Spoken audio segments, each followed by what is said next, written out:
Vancouver's rental market is experiencing something it hasn't seen in 2 generations. Here is a chart. The vacancy rate for purpose-built rentals across all of Metro Vancouver is now above 3%. In many North American cities, that's pretty common, but it hasn't happened in Vancouver since the 1980s. Not coincidentally, it's after that point where housing affordability starts becoming a much bigger story in this city. But if you think this is only confined to Vancouver, think again. Virtually every major city in British Columbia saw their vacancy rates increase this year, part of a story we've continued to report on.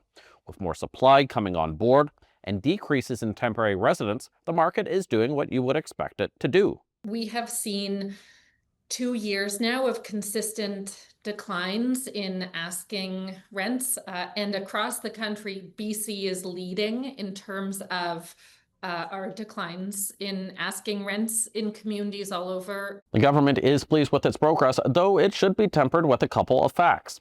Here is another chart. Vancouver is still the most expensive place to rent in Canada, and a couple more years of a balanced market won't undo the effect of 4 decades of low vacancy rate, something the minister seemed to implicitly acknowledge. These are good news stories, but they're not the end of the story.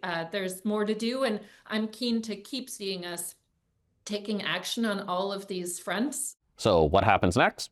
Well, if you're a municipality with more landlords than renters, your councillors might start agitating for more ways for people to rent out their properties. If you're in the real estate industry, it's the same story of anxious wondering of what comes next, as we've had throughout 2025. And if you're a renter, you're likely in a better position to ask your landlord for a decrease than any time this century, which could be your own good news story at Christmas, provided you don't think too much about what you were paying a decade ago. Justin McElroy, CBC News, Vancouver.